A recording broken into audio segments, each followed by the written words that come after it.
Cyberpunk 2077 has a vast and varied array of missions, side gigs, and encounters, ranging from high-intensity combat situations to rich, character-based genre stories and everything in between. One mission that stuck out to me the most is the Sinnerman questline. This 3-part questline distinguishes itself with the way it draws you in with a seemingly by-the-numbers start, but then quickly spirals into something uniquely nuanced and intriguing.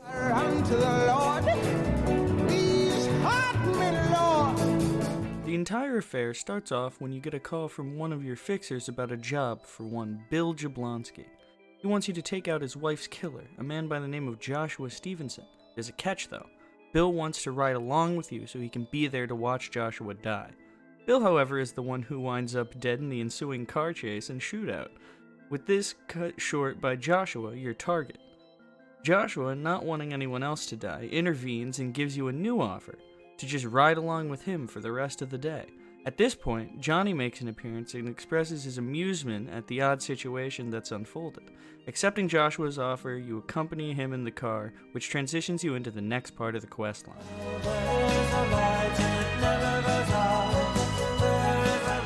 Once in the car with Joshua and his escorts, Officer Vasquez and a BD studio agent named Rachel, Joshua starts to give some context to what's going on, detailing how he found religion in prison, and while he can't get off of his death penalty sentence, he can try to make amends through apologies to the families, which is what he's doing right now. When you reach the house of one of the families, you meet Zuleika, who is actually the one who converted Joshua while he was in prison. Before you sit down to talk, Johnny appears, but he's deafeningly silent, contrasting his previous appearance's gusto.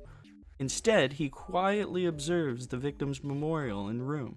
After talking to Zuleika and Joshua, the picture of what's going on is revealed. Joshua wants to be executed via a reenactment of the crucifixion, and have it recorded as a brain dance for others to experience as a form of evangelism. Zuleika makes it clear she feels this is inappropriate and exploitative, and Joshua wants you to help settle the dispute. But before you can have that happen, the victim's mother returns home and is distraught to see Joshua, not wanting to hear his apologies and telling him to leave. After exiting the home, you continue to accompany Joshua to a diner, discussing religion and his disappointment at his rejected apology, after which you part ways with him. Then, you have a conversation with Johnny about the existence of God and the status of his soul as a digital construct. You appear to have completed the mission. With nothing else to do, you're free to pursue other gigs and missions. They won't go when I go. After some time has passed since the end of Part 2, you receive a call from Rachel. She says Joshua is having a breakdown and is asking for you. The success of the BD shoot is in danger, and maybe you can help calm him down. Upon your arrival, you find a large crowd of protesters outside the studio. Word of the sensitive contents of the production seems to have gotten out, and people are not happy. Making your way past the crowd, you find Vasquez, who ushers you towards the studio. Once inside, you find Joshua in the green room. He thanks you for coming, as he feels you are his only real friend. He wanted you to be by his side in the end, to help calm his nerves. He then requests that you pray with him. You're given a few ways to respond to this request. You can either flat out refuse, you can allow him to pray while you sit there doing nothing, or you can say a prayer with him. If you opt in, you're given a few choices of prayer: a standard Lord's Prayer, a fragment of the Amida, a hymn from the Rig Veda, or a prayer of V's own creation. Well, in the context of the mission and the religious background Joshua seems to draw from, the Lord's or generic prayers seem like the most appropriate options. The inclusion of traditions of other worship practices is a welcome addition from both a player choice and cultural sensitivity viewpoint. After praying with Joshua, the time has come for the main event, but he has one more request for you. He wants you to be the one to nail him to the cross. You have a few ways you can respond to this morbid request.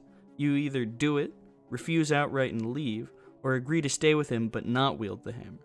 If you do agree to his request, you proceed with Joshua to the soundstage, you're given your lines, and the recording begins.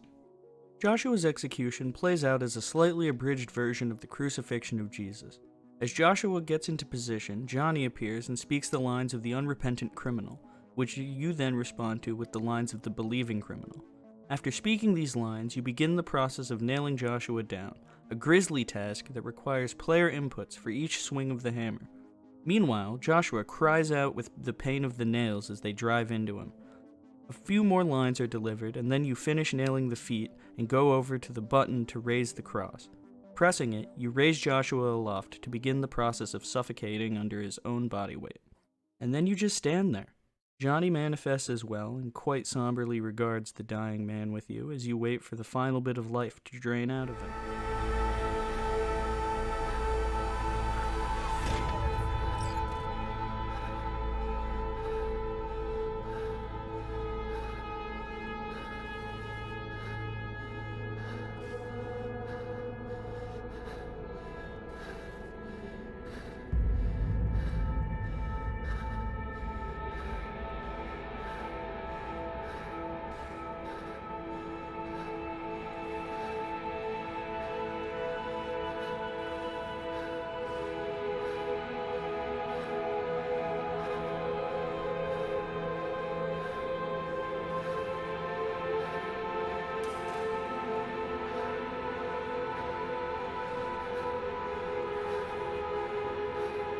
Father, Father, into thy hands I commit my spirit.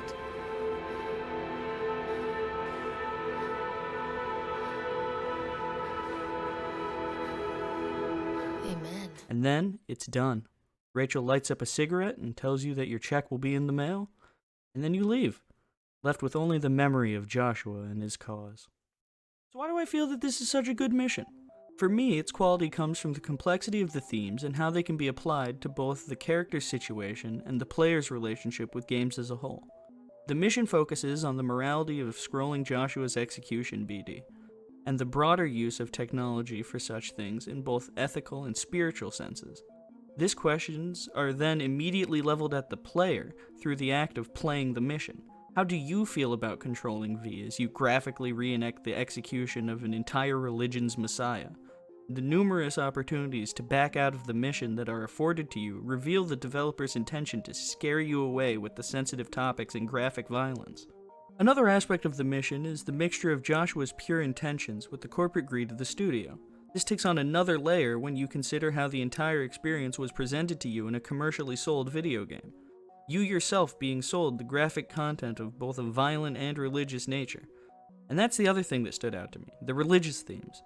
Games, specifically horror games usually, often have religious iconography and motifs, but it's usually very surface level, lacking depth and reverence for the imagery and material being used. This mission, however, while not incredibly deep, I felt had more respect and understanding for the material being referenced and discussed. Hey, just a quick extra note I wanted to put in here while editing. I discovered that you actually can't use the game's photo mode during the crucifixion scene, which is just another point towards them trying to, leave respect and, not have you be able to, mess around or, set up some weird photo. I thought that was interesting and worth mentioning. Bye. While it doesn't draw any specific conclusions, the questions it poses about the nature of religion in a technologically advanced society, as well as the morality of the player's participations in the acting out of graphic and sensitive gameplay, all serve to create a thought-provoking and unique gameplay experience amid the many missions of Cyberpunk 2077.